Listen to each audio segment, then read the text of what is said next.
خدا باپ، بیٹے اور روح القدس کے نام میں آمین۔ خداوند یسوع مسیح کی انجیل بمطابق مقدس متی رسول 25واں باب 14ویں تا 30ویں آیات تک۔ کنتاروں کی تمثیل۔ کیونکہ یہ ایسے ہے جیسے کسی آدمی نے ایک اور ملک کو جاتے وقت غلاموں کو بلا کر اپنا مال ان کے سپرد کیا۔ ایک کو 5 کنتار دیے، دوسرے کو 2، تیسرے کو 1، ہر ایک کو اس کی لیاقت کے موافق دیا، اور سفر کو روانہ ہوا۔ جسے 5 کنتار ملے تھے وہ فوراً گیا اور ان سے لین دین کر کے 5 اور کما لیے۔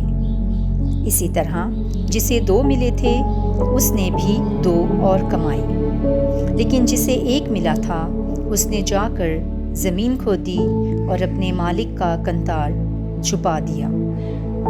بڑی مدت کے بعد ان غلاموں کا مالک آیا اور ان سے حساب لینے لگا۔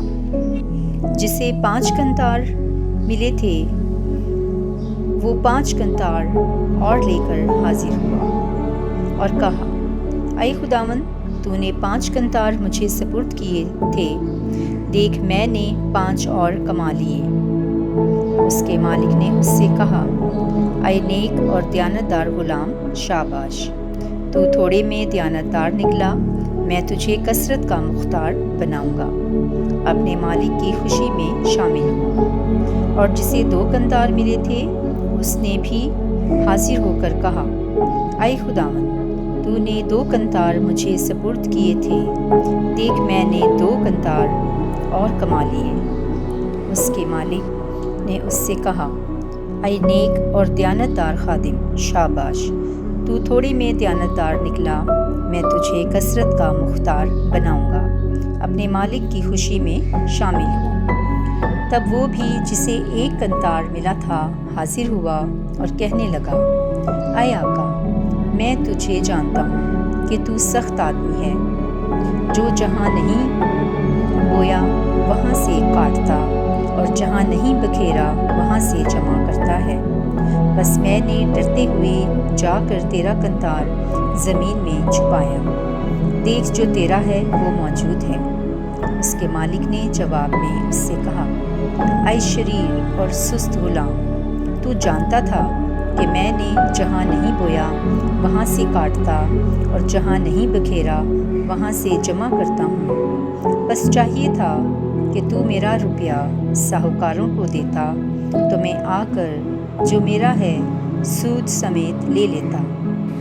بس اس سے یہ کنتار لے لو اور جس کے پاس 10 کنتار ہیں اسے دے دو، کیونکہ جس کسی کے پاس ہے اسے دیا جائے گا اور اس کے پاس افراط ہوگی، مگر جس کے پاس نہیں ہے اس سے وہ بھی لے لیا جائے گا جو اس کے پاس ہے۔ اور اس نکمے غلام کو باہر کے اندھیرے میں ڈال دو، وہاں رونا اور دانتوں کا بجنا ہوگا۔ انجیل مقدس کے پڑھے اور سنے جانے پر خداوند کی برکت ہو۔ خدا کا شکر ہو، آمین۔ خدا باپ، بیٹے اور روح القدس کے نام میں آمین۔ عزیز مومنین، مسیح میں آپ سب کو سلام۔ ہم دعا کریں۔ اے مہربان خداوند، تیرے فضل کے لیے ہم تیرے بے حد شکر گزار ہیں اور دعا گو ہیں کہ ہمیں فضل بخش کہ جو توڑے تو نے ہمیں بخشے ہیں ان کا ایمانداری سے استعمال کرتے ہوئے اپنے خاندانوں، معاشرے اور کلیسیا کی ترقی اور خوشحالی کے لیے استعمال کر کے تیری بادشاہی میں اپنا احسن کردار ادا کرتے رہیں۔ مسیح ہمارے خداوند کے وسیلے، آمین۔ عزیز مومنین، آج کی پہلی تلاوت کرنتیوں کے نام پولس رسول کا پہلا خط ہے، جس میں وہ نہ صرف کرنتیوں کی کلیسیا بلکہ ہم سب سے بھی مخاطب ہو کر ہمیں یاد دلاتے ہیں کہ خدا نے بہت بڑے بڑے عہدے رکھنے والوں، امیروں، حکیم و فہیم لوگوں کو نہیں، بلکہ اس نے اپنی بادشاہی کی تکمیل کے لیے نکمے، حقیر اور ہیچ لوگوں کو چن لیا۔ تاکہ زوراوروں اور اپنے آپ کو حکیم اور سرفراز سمجھنے والوں کو شرمندہ کریں۔ پھر آج کی پاک تلاوت میں خداوند یسوع مسیح کا تمثیلوں کے ذریعے سمجھانے اور تعلیم دینے کا انداز اور طریقہ جاری ہے۔ 25واں باب ہمیں 2 تمثیلوں سے آگاہ کرتا ہے۔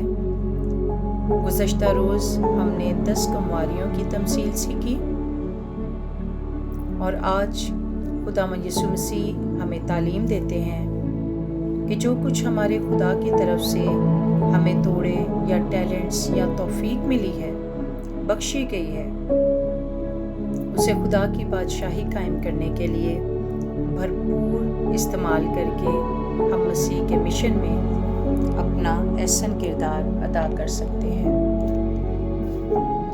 پھر چاہے وہ کسی بھی صورت میں ہو، تعلیم دینے کے ذریعے، اپنی دولت کے ذریعے، اپنا وقت خدا کو دے کر یا تلاوت کر کے، غرض کہ کسی بھی صورت میں خدا نے آپ کو برکات دے رکھی ہیں تو ان کا استعمال اس خدا کے لیے ضرور کریں۔ اور یاد رکھنے کی ضرورت ہے کہ ہمارا یہ کردار خدا کے جلال کے لیے ہو، نہ کہ اپنے نام اور مفاد کے لیے۔ عزیز مومنین، ہمارا خدمت کرنا اور خدا کے لیے اپنے توڑوں کو استعمال کرنا صرف اور صرف خدا پر فخر کی بات ہو، نہ کہ اس سے ہم دوسروں کی دل آزاری اور پریشانی کا باعث بنیں۔ اور یاد رکھیں کہ خدا اپنی خدمت کے لیے صرف اور صرف حلیم اور فروتن روحوں کا ہی چناؤ کرتا ہے۔ اگر ہم میں حلیمی اور فروتنی کی کمی ہے تو اپنے خدا سے اس کے کلام اور خدمت کے لیے اپنے توڑوں کی برکت ضرور چاہیں، خدا سے مانگیں۔ اور میرے عزیزو، یہ بھی یاد رکھنے کی ضرورت ہے کہ ہمارا خدا ہمیں طرح طرح کی برکتوں اور نعمتوں سے نوازتا ہے۔ ضرورت اس بات کی ہے کہ شکر گزاری، ایمانداری اور حلیمی کے ساتھ انہیں خدا کے جلال کے لیے استعمال میں لایا جائے۔ مسیح ہمارے خداوند کے وسیلے، آمین۔